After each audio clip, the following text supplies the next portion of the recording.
How do you explain the impossible? How do you convince someone of something that defies reality and expectation?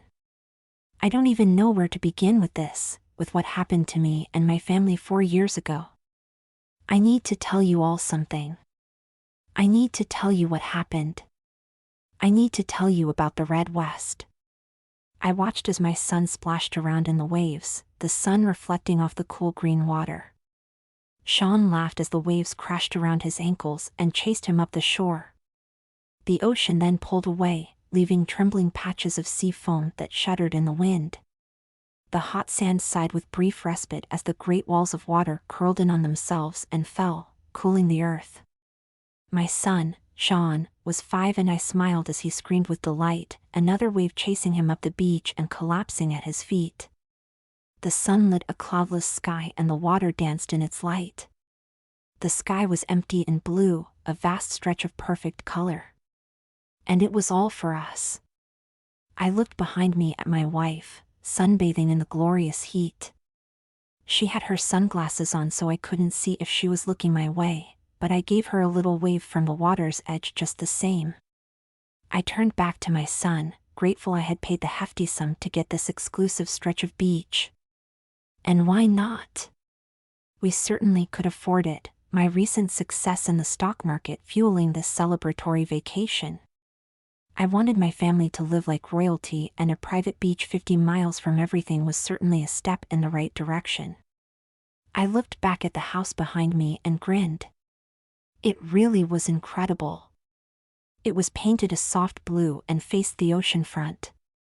Massive windows let in the breathtaking views, the modern design a series of hard angles that layered over one another to form a staggering feat of architecture. A 2-level deck wrapped itself around the house, a stage to admire the melting evening colors as the sun set over the water. It was perfect. In fact, everything was perfect. I scanned the area around us, still grinning, taking in the exclusive isolation my money had gotten us. Money really can buy happiness. I looked at my watch and realized it was almost time to start making dinner. I called out to Sean and waved him over. He took another couple of big leaps in the crashing waves and then sprinted over to me, his face split into a big smile. I asked him if he was hungry and he said he was starving, so I instructed him to gather his toys and shovels and start packing up for the day. He ran to obey and I walked over to my wife, Rose, and told her I was going to take Sean up to the house and start grilling burgers. She asked if I minded if she stayed a little while longer and I swooped down and kissed her, telling her I didn't mind at all. Sean and I stomped our way up to the house and rinsed our feet in the outside shower. That was something my wife insisted we do before we went inside. I watched as the sand swirled off our toes before I turned the water off, asking Sean if he could take my towel and hang it up to dry on the deck. As he bounded up the stairs to comply, I walked to the front of the house to fire up the grill. I intended to burn off any residue before cooking the burgers, but as I rounded the corner of the house, I stopped. There was a man standing in the driveway. He was big, maybe 6'4", with dirty blonde hair that fell to his shoulders. He looked like he was in his late 30s, maybe early 40s. He was wearing a brown leather jacket and a white t-shirt underneath. His pants were dirty and stained, the faded jeans looking well-worn. His sparkling blue eyes met mine. He smiled and nodded, "Evening." I took a hesitant step forward. "Can I help you?" I looked around. Where had this guy come from? There wasn't another house for miles. The road leading to our secluded getaway was barren as well. All the stores and gas stations were dozens of miles down the street. He pointed at the beach house. "Nice place you have here." I cocked an eyebrow at him. "Thank you. Is there something you need?" He smiled slightly, his eyes looking almost sad. He shoved his hands into his coat pockets and looked up into the sky. He didn't say anything, just stared at the mixing colors that swirled in the evening light. I took a step towards him, unease worming its way into my stomach. The man wasn't acting hostile, but something about him put me on edge. I asked you if there was something you needed, I restated, my voice firm. He looked back at me, his blonde hair spilling across his shoulders. Oh, I'm sorry. Can you tell me what time it is? I didn't know how to respond to his strange request, and so I quickly checked my watch, wondering why the time was so important he had to walk all this way to ask me. I told him it was almost 7. He looked up at the sky again. I'm afraid that's not long. My unease and caution bubbled up in my throat, and I took an aggressive step towards him. Look, buddy, I don't know who you are, but you're on private property right now. I'm going to have to ask you to leave. Those bright blue eyes met mine again, and I saw kindness in them. A soft, apologetic look that told me he knew his presence was upsetting me. He pulled his hands out of his pockets and raised them at me, a sign of surrender. I'm sorry, he said. His voice was soothing, a gentle rumble, a deep cut of smooth silk. He stuck his hand out for me to shake. My name is Weston. I promise I mean you no ill will. I need to tell you something. Something important. What the hell? I thought. After a moment's pause, I shook his hand. I'm Dylan. Weston smiled, his white teeth glowing in the setting sun. Good to meet you, Dylan. I'm afraid I have some bad news.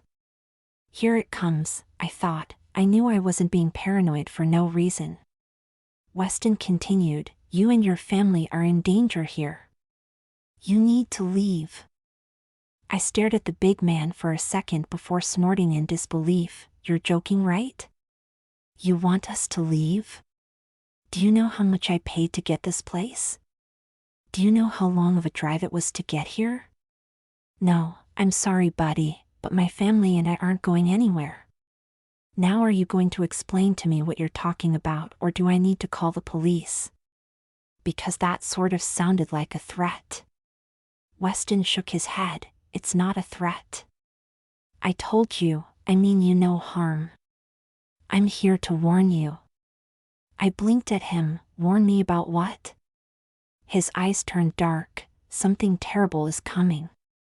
The way he said it made goosebumps pop out on my arms. I shook my head. I don't understand. What's coming? He returned his gaze to the sky, the red west. I snorted again. I had had just about enough of this guy. I wasn't sure if he was crazy or just a weirdo, but either way, it was time to get rid of him. Listen, buddy, I said, splaying my hands out in front of me. My family and I are on vacation. We don't want any trouble. We just want to be left alone to enjoy our time away. Okay? You get what I'm saying? He looked sideways at me. You don't believe me, do you? He looked back to the sky. Of course you don't. Hell, I wouldn't believe me. I don't know if there is anything I can do to get you to leave. There probably isn't, but I had to try. I pointed down the road. Please just leave us. Weston sighed. It's coming soon. You don't want to be here when it arrives. I've traveled a long way for this. Please, take your family and go. I jerked my finger towards the road. Go. Now. Please. Weston stared at me for a moment longer, and I saw a flash of something behind his eyes. Violence. Wordlessly, he jammed his hands into his coat pockets and turned. I watched him walk down the driveway, feeling my pulse slow. I wasn't sure what had just transpired, but I felt relief as he reached the road and kept walking. I turned back to the beach house. What a strange guy, I thought. I scooped sizzling meat onto a plate, stomach growling as the hot cheese oozed down the sides of the patties. Sean was sitting at the table, clanging his fork against his glass in noisy anticipation. Rose placed a salad down and told him to stop making such a racket. Did you enjoy your quiet time alone? I asked her, coming to the table and setting the stack of burgers down. Rose placed her hand over Sean's, lowering his fork. Yes, it was wonderful. I wish I could live on this beach. It looked like there was a storm coming though, but hopefully it'll blow over by morning. I'm looking forward to another perfect day. I took my place at the table. Oh, maybe we can turn off the lights and watch the lightning. Wouldn't that be cool, Sean? Sean shrugged. I guess. I get to sit with Mom though. I laughed and started preparing a burger for him. Nope, you have to sit outside. Sean rolled his eyes. Dayawad, I die. Rose plated the salad and gave me a smile. You just have to run faster than the lightning. No sooner had she spoke than the big bay windows lit up as lightning flashed across the sky, leaving trails of thick white afterglow. Whoa! Sean exclaimed. I passed him his burger. Here, buddy, eat up. Can't outrun the storm if you don't have food in you. As he took it, thunder rumbled overhead, a deep, bellowing growl. Sounds like it's going to be a big one, I said. Rose speared salad with her fork. You should have seen the sky on the horizon. It looked nasty. The conversation lulled as we began to eat. I watched Sean as he munched away, his focus entirely on his food. It seemed like just yesterday he had been born. It's scary the way time flies and how one day you look around and wonder what happened. It's like driving down a road where the surroundings gradually change, bit by tiny bit. As you drive, you don't even notice that the trees are getting taller, the foliage a little thicker. Before you know it, you're in a jungle and you don't even know when you got there. I looked at Sean and wondered how much deeper into the jungle I had to drive before he started to resent me. It was bound to happen during those awkward teenage years. I knew I had hated my parents. Maybe Sean would be different. I was hoping I could just skip over that teen angst and get to the part where we'd be friends again. I noticed Rose was watching me and I offered her a little smile. She returned it and I knew she understood my thoughts. That was something she had always been able to do. Back when I met her, she would tease me because of it. She had a little game where she would try to guess what I was thinking at random times. We could be on a date, visiting our parents, having sex, it didn't matter. No activity was safe from her. When our relationship was still in the early phases, I would sometimes lie and tell her she had guessed correctly. I did it because I wanted to see her laugh and flash that beautiful smile at me. That smile held me captive and was one of the first things I fell in love with. Rose was the first woman to make me feel important to her, like I was someone special. She admired me, admired my mind. She looked up to me. Her and Sean both did. I was their provider, their protector. I took that role very seriously and always looked out for their well-being before my own. Isn't that what a good father and husband does? Puts the needs of his family before his own? As I took another bite of my burger, I vowed I would never let anything bad happen to my family. And that's when someone knocked on the front door. Rose looked up from her plate, cocking an eyebrow at me. Thunder rumbled in the distance and I heard the first splatters of rain on the roof. Who's knocking? Sean asked around a mouthful of food. I stood, pushing my plate away. Are we expecting someone? Rose asked, looking puzzled. I have a feeling I know who this is, I said. There was a man walking around earlier while you were still at the beach. I sent him away, but I trailed off. Look, both of you just stay here. Through the windows I saw a bolt of lightning snake down from the sky and light the dark ocean, a freeze frame of silent violence. I turned my back to it and went to the front door. I opened it and felt my stomach sink. I thought I told you to leave, I hissed. Weston loomed in the doorway, his brown leather jacket crunching as he shifted his hands in his pockets. I'm really sorry, he said, his eyes two liquid blue crystals, but this is where it's going to happen. I want to keep you and your family safe, if I can. What the hell are you talking about? I asked as thunder boomed from the black. The spatter of rain on the earth uprooted a pleasant smell that filled the night air. It swirled in the rising wind and filled my senses as the prelude to the storm gained intensity. Weston shifted his weight, his face urgent. I know how this sounds, I know how this looks, and I'll be the first to tell you that you have every right to be suspicious of me. But I'm telling you, I want to help you. It's almost here, it's too late to run. He pointed to the sky as more thunder cracked through the sky. This is no ordinary storm coming. I blinked at him, disbelief masking my face with its skeptical fingers. Why can't you just leave us alone? Do I need to call the police? Because I'm about to. Weston reached out and gripped my shoulder, a plea in his eyes. Listen, Dylan, was it? Have you looked out across the ocean? Have you seen what this storm looks like? Please, just go look. You'll understand. Just look out at the ocean, look to the west. I grabbed the front door. Okay, it looks like I'm calling Dash. Weston stopped me from shutting the door, one big hand on the frame. Please. If you don't believe me after you look, I'll go. I promise. I'm trying to save your family. I'm trying to protect them. I paused, his words striking a chord with me. I grit my teeth, fighting internally with myself. I guess it couldn't hurt to look. After all, he said he'd leave afterward. Wait right here, I growled. I shut the door and stormed back into the house. My family looked to me with questions in their eyes. I waved them away, shaking my head, frustrated and annoyed that our vacation was being interrupted. I went to the big bay windows and looked out into the black. I scanned the horizon, muttering under my breath. Everything looked normal. I was about to turn away when I paused, something catching my attention.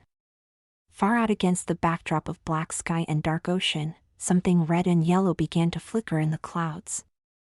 I pressed close to the window, cupping my hands around my face so I could see better. The red and yellow light danced inside an enormous wall of bubbling tar-black thunderheads, the veil of ebony smog tumbling from the sky in puffy, bloated waves to meet with the surface of the ocean. Lightning flashed around the massive gloom, sparking and snaking in and out of the billowing pillar of darkness. Inside the immense vortex, the flares of red and yellow continued, pulsating like some kind of silent heartbeat. It was unlike anything I had ever seen before. And it filled me with creeping horror. I backed away from the window, mouth going dry. The wind picked up and began slamming sheets of rain against the pane, as if to get my attention at what was brewing on the horizon. What is it? What's going on?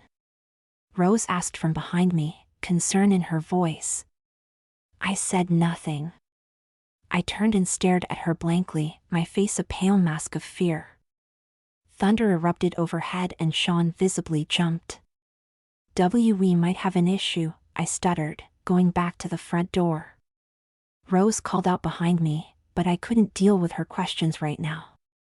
I didn't have any answers to give. I flung the door open and Weston was waiting for me. You see now? He asked quietly, his tone somber. You see what's coming? Why didn't we hear about this on the news? I asked, licking my lips. A storm like this, we should have been warned.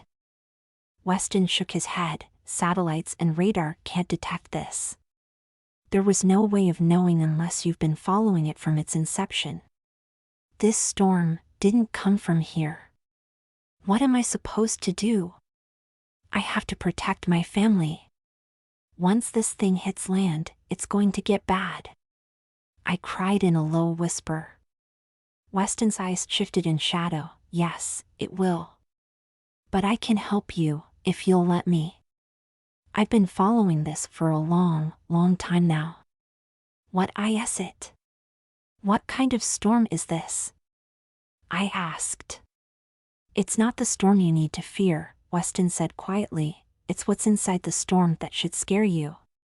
He pointed inside. May I come in? We don't have much time. I bit my lip and then waved him in, closing the door behind us. We walked back into the dining room and Rose and Sean were at the window, mouths agape, staring out at the coming storm. Violent clouds bubbled into each other like infected blisters, expanding and then popping in flashes of red and yellow while lightning cracked around it.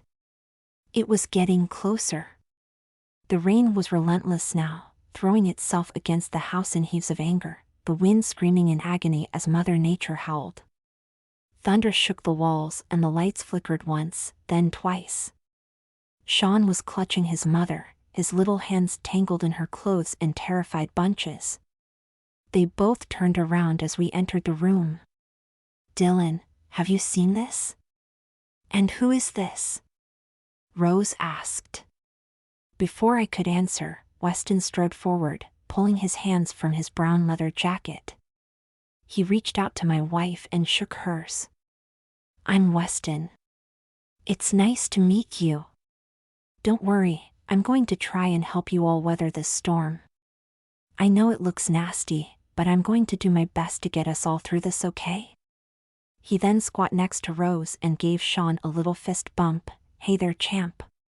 You doing okay? I know this is probably pretty scary, but it's going to be all right." Sean blushed and squirmed against his mom. Rose looked up at me, confused as to who this man was and what he was doing in our house.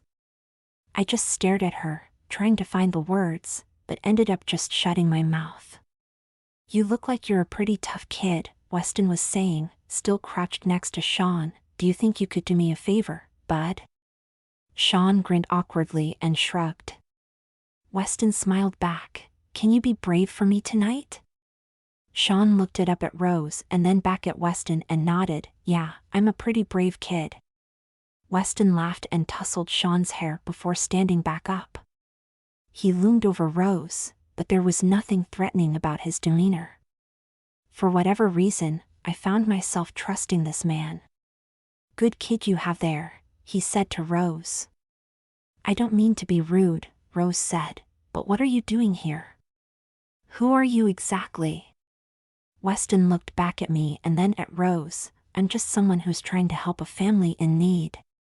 I knew this is where the storm would hit land, and I knew there was a house here. I was hoping it wouldn't be occupied when I got here, but unfortunately, you're in this now. "In what?" Rose asked, clearly getting upset. Before he could answer, something from outside silenced all of us. From the west, echoing across the churning water and infectious clouds, something roared. It was deafening, the noise shaking the foundation of the house. The lights flickered as we all slammed our hands over our ears, our terrified, bewildered eyes meeting one another's. Sean screamed and wrapped himself around Rose's legs, burying his face against her. The blast faded, the deep rumble retreating back into the frothing storm. We all took a moment to recover, searching each other's faces for signs of comfort. Except for Weston. He was staring out into the darkness, his face carved from cold stone, but white as fresh snow. What the hell was that?" I finally whispered, blinking rapidly. Weston didn't reply for a moment, just continued to stare out into the night. Finally, after giving himself a little shake, he turned to address me. "We need to get you all downstairs, right now." "Dylan, what's going on?" Rose cried, panic in her eyes. "What was that?" Weston placed a hand on her shoulder. "He doesn't have the answers, now let's go, downstairs, please." I let him usher us towards the stairs, and as we descended, my mind pulsed and reeled with disbelief at what was happening. Everything was moving so fast. How was this happening? Where had this storm come from? What did the strange light mean? What had made that noise? Weston seemed to know what was going on, but didn't seem too eager to share. I wasn't sure if I wanted to know. The most important thing right now was to keep my family safe, and Weston seemed to be of the same mindset. I didn't know who he was or where he had come from, but in that moment, I was grateful for his presence. He seemed to be in control of himself, seemed to know what we needed to do. I didn't know how he could help us, but I felt slightly more calm with him around. Thunder boomed and the wind continued to howl against the house as we made it to the basement.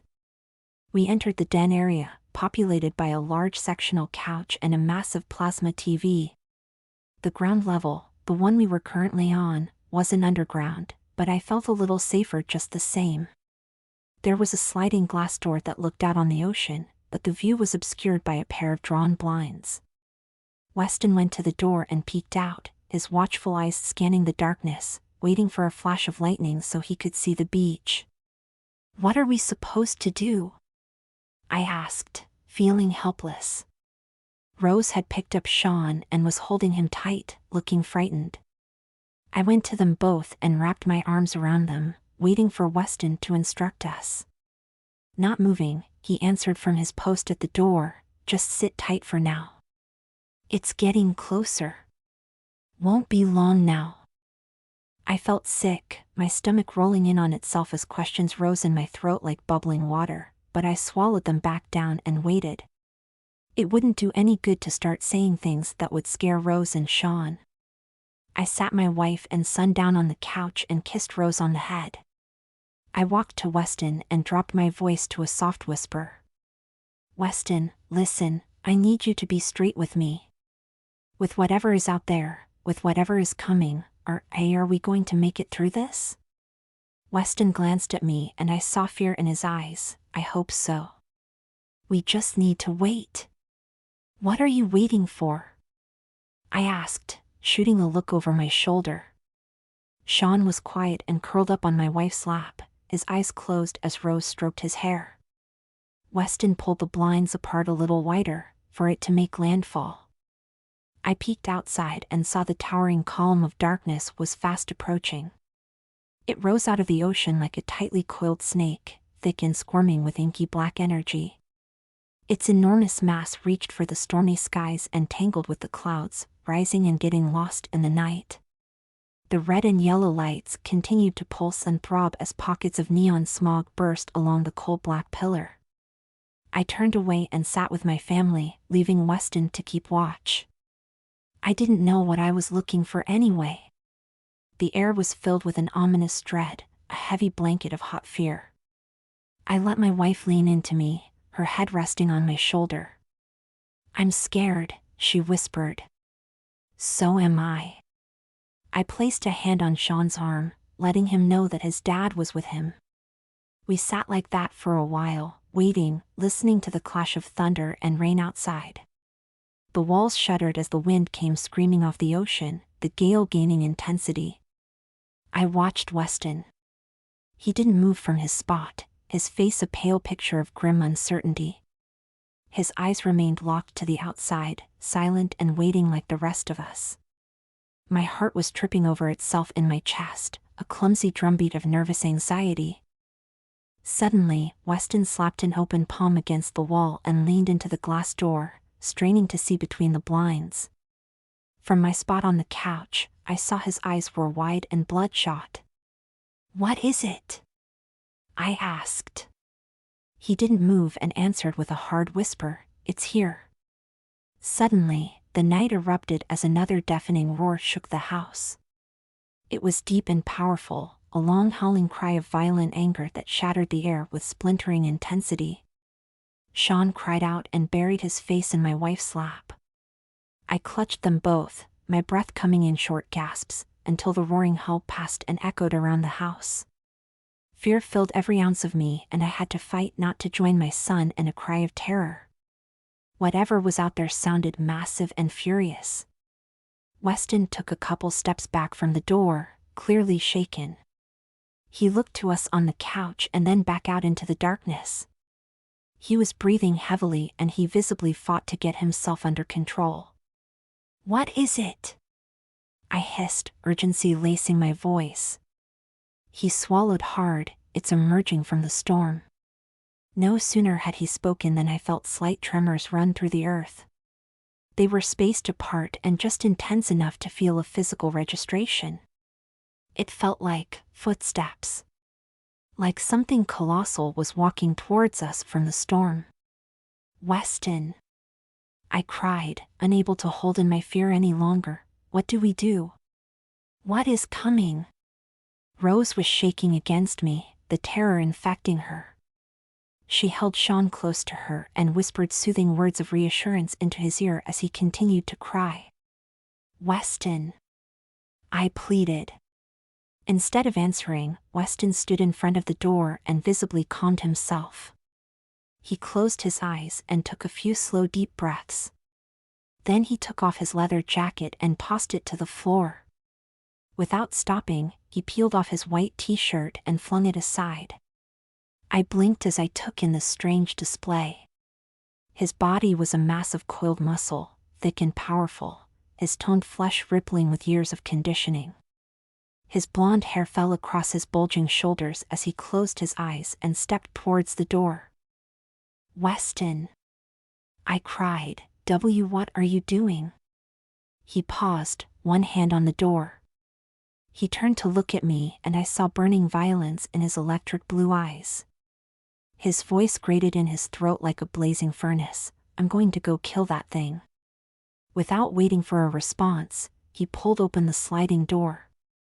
The wind and rain came barreling in, a sudden cold energy exploding from the night. Weston didn't even seem to notice as he stepped out into the darkness, pulling the door close behind him. And then we were alone. My wife and I looked at each other, my own shock and disbelief mirrored on her face. I felt like I should say something, but my throat clogged with fear and doubt. The tremors underfoot were gaining intensity and I felt my stomach bubble with despair. As the minutes ticked by, I kept waiting for Weston to come back inside, but the door remained firmly shut. Thunder slammed against our ears and the torrential downpour added to brutality of the night.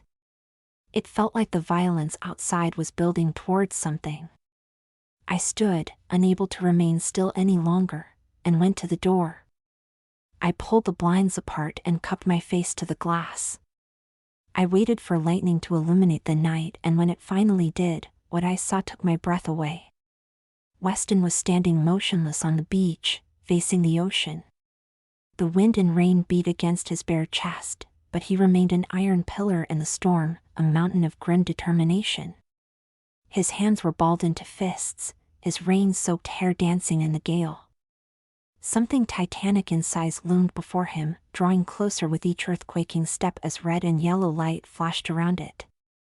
I turned away from the scene and felt sick, a deep horrified nausea eating away at my insides. I looked at Rose, feeling sweat trickle down my spine. What was going on? What was that thing? I flinched as a new noise cut through the night. It sounded like a cannon blast, the deep boom coming from the beach. As soon as the noise cracked the air, the windows flared with bright red light, a blinding blaze.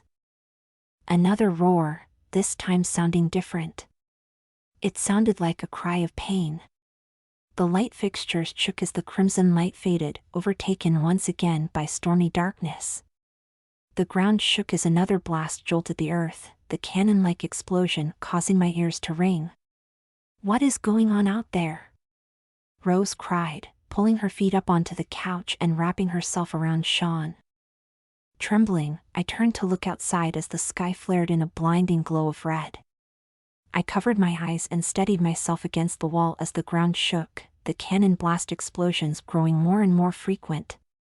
And there was a new sound. Behind the roar of the immense entity, my ears picked up the distinct sound of heavy gears grinding together. The two twisted and mixed together, the animalistic howling followed by the chug of working machinery. A moment later it sounded like gears shifting which flowed seamlessly into the deafening howl of a biological being. I pulled the blinds apart and stared out at the beach, knees weak. I couldn't see much, the rain-streaked glass obscuring any clarity. Red and yellow lights pulsed along the beach, rising impossibly high into the night sky. Lightning flashed across the dark canopy and I caught a glimpse of impossibility. Weston was rocketing up from the ground towards the colossal monster like a missile, a pale smudge against a black canvas. I watched in absolute amazement as he made contact with the creature, powering his fist into it with all his might. I jumped as the familiar boom followed, the sound of his knuckles cracking into the flashing black mass. Following the blow, the sky broke out in blinding crimson and I turned away from the scene, mouth agape. Weston was fighting the monster. I slumped down and leaned against the wall, trying to catch my breath. A barrage of cannon blast explosions shook the foundation of the house and I shut my eyes against the vibrations. The thing outside bellowed in pain and fury, the bizarre hull seamlessly interlocked with the panting of a gigantic machine. I don't know how long I sat there listening to the battle. The windows pulsated with color, the storm screamed around us, and the deafening cries from outside engulfed my senses. I kept my eyes shut, silent prayer pouring from my mouth. The house shook and swayed, the groan of wood against wind and water. The night bled with violence, the never-ending blasts ringing in my ears and rattling my teeth. My head ached with it, my bones shook with it. I listened to the storm inside the storm, the clash of inhuman power that overshadowed reality. Something dark and evil had entered our plane of existence, something had slithered through the cracks of space and time and found our world. Something had emerged from the great mystery of the unknown and had arrived with a devastating anger. This isn't happening, my mind pleaded, this can't be real. Suddenly, the sliding glass door erupted in an explosion of brutality as something was flung through it at a terrifying speed. Weston smashed into the far wall, a mass of blood and muscle, partially caving it in. His head whipped back in agony as he made contact, his body crushing through the sheetrock. Rose and Sean screamed, covering themselves as the glass and plaster rained down around us. The wind screamed through the broken door, bringing with it a torrent of stinging rain. I jumped to my feet, heart thundering, assessing Weston's condition as he slowly pulled himself from the wall. He grit his teeth as blood leaked from his mouth, his face a twisted bloody mess of pain. His chest was cut, blood dripping onto the carpet in thick wet drops. His hair was a tangled mess of soaking clumps plastered to his face. He got to his feet and wiped the blood from his chin. He looked at me and I felt my blood run cold. To this day, I have never seen eyes sparkle with such violence and fury. I took a step back as he flexed his shoulders. He pulled his hair back from his face, his knuckles swollen and split, blood running down his fingers. "I can't kill it like this," he growled, looking at me. "I hurt it bad, but this won't kill it." My legs were shaking and I fought to calm my panic. "Weston, what is it? Why is this happening?" He sucked in long lungfuls of air. "It's the Red West. It was never supposed to make it this far. I didn't think it could. But somehow it made it onto this plane of existence, it broke through the walls of possibility." "Where did it come from?" I asked, voice shaking. I wrapped my arms around myself, the wind blasting through the shattered door. Weston met my eyes. "Home. It came from home. But where is that? How is any of this possible?" I cried, my mind straining to make sense of this impossibility. Weston put a hand on my shoulder, his voice ragged. "The Red West is a horrible phenomenon that occurs from where I come from. We've only had it occur 2 other times in the vast stretch of our existence. But it's supposed to be isolated to our reality. It shouldn't have been able to come here. I've been following it for a long time, watching it develop and grow. But then it began to move. That's why I had to come here. That's why I have to stop it. This is our problem, not yours. Your world shouldn't have to suffer from the horrors in ours." As his words washed over me, a vociferous roar of raw rage blasted from the night. It was waiting for Weston. I looked up at the big man, looked at his bruised and bloody body, and said the only words that I could. "Please, save us." Weston looked at my wife and son who were curled up on the couch crying. He looked at me. His eyes melted into soft puddles of blue warmth. "That's why I came," he said. "There's only one more thing for me to do now. For me to end this. He gripped my arm. Take care of yourself. Watch over your family. I hope to meet you again one day. And with that, he released me and I saw his body begin to pulse with a dark energy. His skin began to radiate a deep red color, and as I took in his sudden change, Weston charged back out into the storm. I stepped into the shattered doorframe and looked out into the night. I'll never forget what I saw. Weston's feet churned the sand, his body glowing with a brilliant bright energy. He was screaming, running at full speed, fists clenched at his sides. The towering mass of black and red loomed before him, blinking its strange neon colors. It stepped towards him, howling with ferocious anger as his opponent rushed to meet him.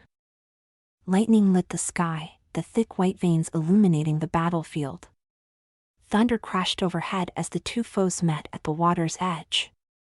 Weston crouched at a full run and then rocketed from the ground, leaving the earth with such force that a shockwave sprayed sand and earth into the sky. He was a blazing red comet, a crimson bullet that soared towards the heavens, towards the head of the titanic entity. I could hear him screaming with vengeful determination as he made contact with the tremendous mass of darkness. The sky exploded with color, a cloud of red mushrooming out from the impact, followed by a shockwave that was so powerful it knocked me off my feet and sent me tumbling into the far wall. Sand and earth exploded into the house from the broken door, showering us with wet clumps. My ears rang as reality ripped, a screeching flash of pulsing colors, the sky twisting in on itself. A sound deafened my ears, a great screeching groan that rippled through the night and crashed down around us. A moment later, everything went silent and I lost consciousness. Darkness welcomed me. Darkness. Dark. How do you make sense of impossibility? How do you settle your mind after witnessing such devastating horror? I haven't seen Weston in 4 years. I probably won't ever see him again. My family and I still haven't recovered from the terror of that night. After the blast, I don't remember much. When I woke up, the sun was rising. Rose and Sean were laying on the floor, and when I saw them I thought they were dead. I crawled over to them and shook them awake, breathing a sigh of relief as they opened their eyes. I remember tears were running down my cheeks. We were covered in sand and dirt and I took us outside to breathe the clean air. The beach was gone. The earth looked like God had struck it with an almighty hammer. It was terrifying to behold. Weston was nowhere to be seen. Both him and the entity were gone. The sun was just creeping up the horizon and the beauty of it brought me to my knees. I couldn't believe I was alive to see it. My family joined me and we all wept, so completely shaken by the night's events that we couldn't do anything but cry. We clung to each other, feeling the wind rush through our dirty hair, across our exhausted bodies. We had made it. We had survived. I write this with hopes that somehow, someway, it will reach Weston. I pray that he's alive somewhere, that he lived through the blast. I hope that whatever reality he may exist in, that these words reach him. We owe you everything. No amount of thanks can even come close to what you are deserved, but from the bottom of my heart, thank you. Weston, thank you.